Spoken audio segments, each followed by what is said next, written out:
it's cooking lesson time, and today's cooking lesson is Taco Tuesday, because who doesn't love tacos? Today I'm going to show you how to do the shredded chicken, which we'll be doing. I'm going to show you how to make some taco seasoning, which I'll be doing, and I'm going to show you how to do a unique way of getting a crispy shell without deep frying. Hello, I'm here for you. Okay, first of all, I already did this chicken so you could see it, so it's just really easy. You can do this in an Instant Pot and do it quickly, like in about 20 minutes, or you can do it in a crock pot and just take all day to do it on low or high, however you want to do it. The whole key is in using chicken thighs. I like chicken thighs so much better. You can use chicken breasts, but I save the chicken breasts for skillet meals and what have you. But chicken thighs are nice because they have a little more fat in them, they're a little more tender, more flavorful, and they add out a nice flavor. So how do we do this? Well, we put the taco seasoning in, and you're gonna use in there, if you use the packets, you use about a half a packet. Otherwise, you're gonna use probably about 2 tablespoons of seasoning, even heaping tablespoons of taco seasoning. I'll show you how to make it, with about a pound of chicken thighs. When you put it into if you're putting it into a crock pot, you can just put it in with some salsa, some onion, and a little bit of water, just a little bit of water to get things going. But you need to be a little bit more specific when you're using a Instant Pot, because it is a pressure cooker and it needs the water. So you want about that much water on the bottom. And again, I do that with about 1/4 cup to about 1/2 cup of salsa, as well as a little bit of water that I put in there, all right? And I just want to show you, this is what it looks like when it's all said and done. Do you see all that juice too? That is water, salsa, and chicken juice. Now I save this and use this, believe it or not, I use that for a taco soup later on. And I'll just add it in with my regular bone broth. And as a matter of fact, we just made a big pot of vegetable soup. And I'll take a portion of that, add this chicken broth into it, and then that you've got instantaneous taco soup. Variety. And it's tasty, it's delicious, and it makes all the difference in the world. From there, you can add some taco meat in there. You can add tortilla chips in there, some little cheese, cilantro, avocado, whatever you want to do. But essentially what you're doing is you're having a taco soup is a meal in a bowl. That's all. That's what we're doing. So is everybody saying hello to you, love? And you. And me. Hello. Yeah, he likes that. All right, so one of the things now that I have done this, I take my forks, and you're going to have to come in and show this. This is our show and tell part. You take the fork and you use it to pull the chicken apart. Okay, oh, this one has bones. I did not realize it. The nice thing about this as well, so you see how this is doing? It's shredding it up. Okay, and you just keep going until you have a nice shredded product. Now I'm not going to do this whole thing, but I'm going to show you. This is basically what you want. I'll show you on my fork. Do you see that? Just kind of shred it up. You can shred it up even into smaller pieces. And again, do not throw away the broth. Save that broth. That broth is going to make a fabulous soup, with the soups that you're already making. I'm going to turn you all into soup makers. Okay, so we've got this. Let's just sit this aside for right now. Right out of the shot. How's that? Is that out of the shot? Okay. And now I'm going to teach you how to make homemade taco seasoning. It's super easy, and I bet you already have a lot of these things, okay? So there's a lot of seasonings involved, but don't let that intimidate you. The first thing is oregano. You take your oregano, and everything is about a teaspoon-ish. You see that? Don't you love this kind of measuring? You don't really have to measure per se. Tablespoon? I said a teaspoon. It's a teaspoon. A heaping one at that. And then this is garlic powder. And again, heap. And then you go with the chili powder.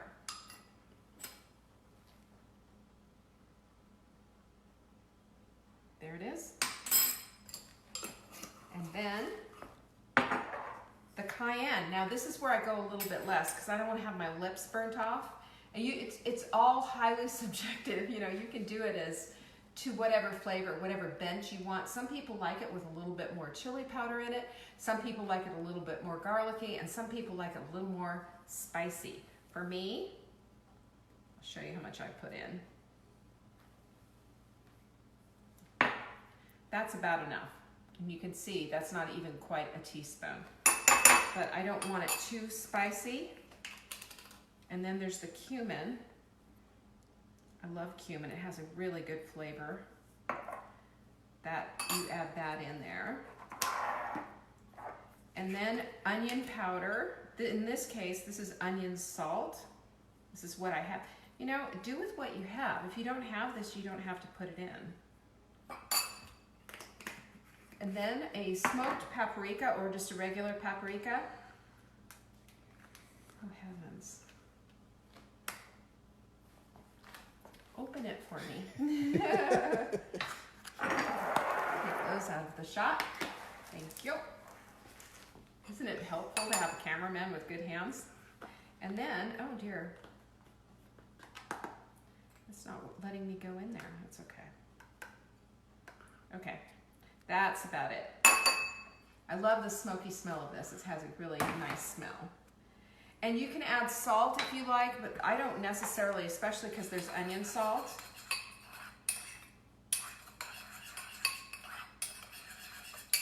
And there it is. Just take that and put it in a Tupperware. You can taste it, and if it doesn't have enough of something in it, just add a little bit more. This is not brain surgery. This is just seasoning blends. Easy stuff. Easy, easy, easy. So don't you love that? And it just takes a second to do. Now, this next thing, I'm going to show you how to do some really oddball. This is an oddball thing. This is from Mark. He taught me this one. Thank you, Mark. And also, I take my little half napkins, right, so that they're not quite so, my half paper towels. I'll show you what I do with them.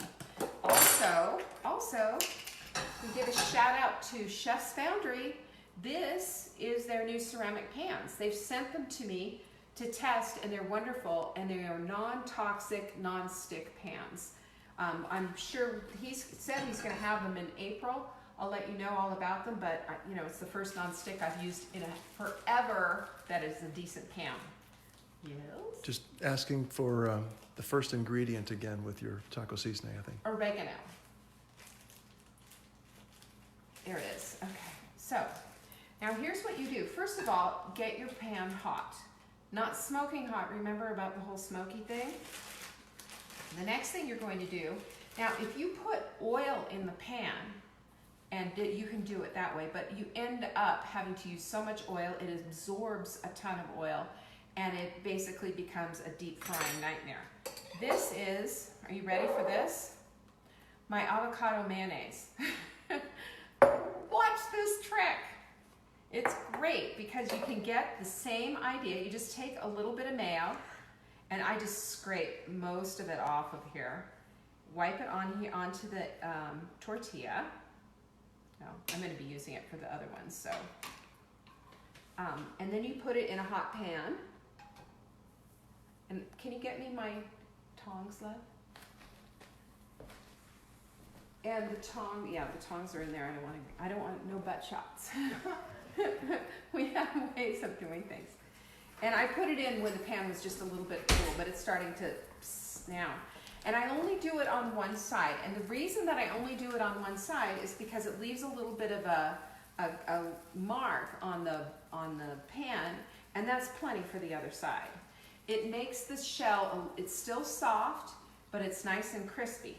Now, there are some, this is my disclaimer on this. I didn't always do it this way, but I always didn't. The tortillas that I'm finding in North Carolina are not the tortillas that you can find out west that are a little bit better. No offense, North Carolina, love you, but they're just awfully rubbery, and they almost demand to be fried and crunchy.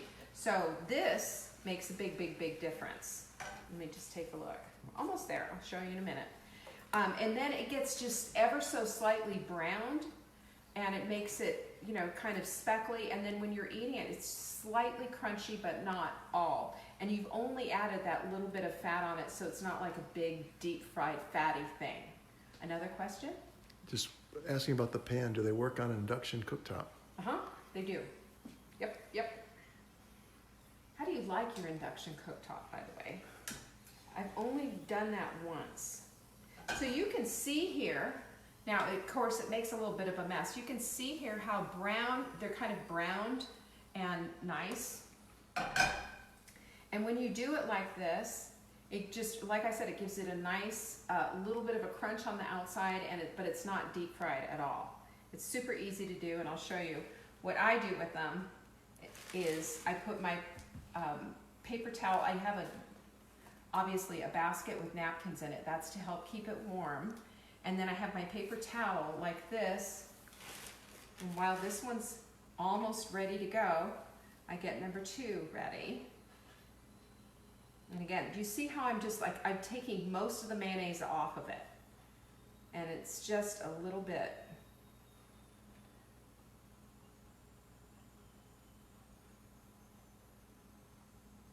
Don't be a perfectionist, Leanne, just do it. There you go. And it goes in here like so. The paper towel goes over the top. Isn't that so great? And that, my friends, is how you do easy tacos. This is a great thing to do for the family. You just make a stack of these tacos, and then you put everything on the table. Sour cream, cheese, chopped cilantro, avocado if you have it, chopped red onions, salsa. What else do you like on your tacos? I'm the guac guy. Yeah, well, then you can make some guac too. Any questions?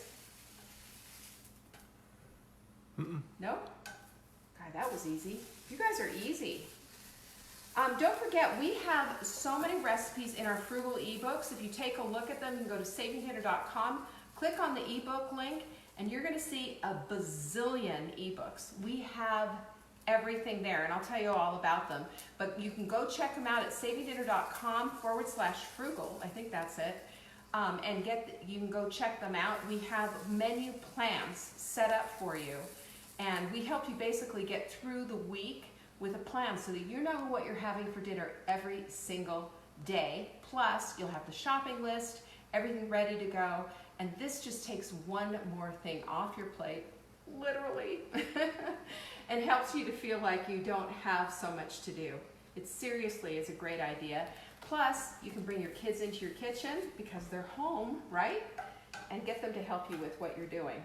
Okay, here's another nice one. Just take a look at that. See how nice they are when they're cooked with using just a little bit of mayonnaise. Don't you love that tip? And that's it. That's what I have for you. Now be watching our emails. If you're not getting our emails, go to savingdinner.com and get the Daily Dish. We have something new for you every day in the Daily Dish. A recipe, a tip, tell you a little bit about a vegetable or a fruit or something. And we also will tell you when the pans are available, when the olive oil is available, and all the other stuff. We have everything going on at Saving Dinner. And when you sign up, you will get sent a menu plan. That is called Dinner Answers. However it is that you eat, whether you eat vegetarian, vegan, paleo, keto, low carb, or just classic family, all of the plans are there. And we just want to show you what we have, so go and get it. Another question? Just something maybe come in late. Corn or flour? Oh, definitely corn. Yeah, I never understood why anybody would do flour on a taco. It doesn't make any sense to me. They're tacos. Burritos are the ones that need it. So that's it, you guys. I'm just going to go finish up on my tortillas. And I will see you tomorrow at 1 o'clock if you want to do a Wise Women's Wednesday with me. And then again here at 4 for a new cooking class. Hope to see you then. Share this video with all of your friends. Peace out.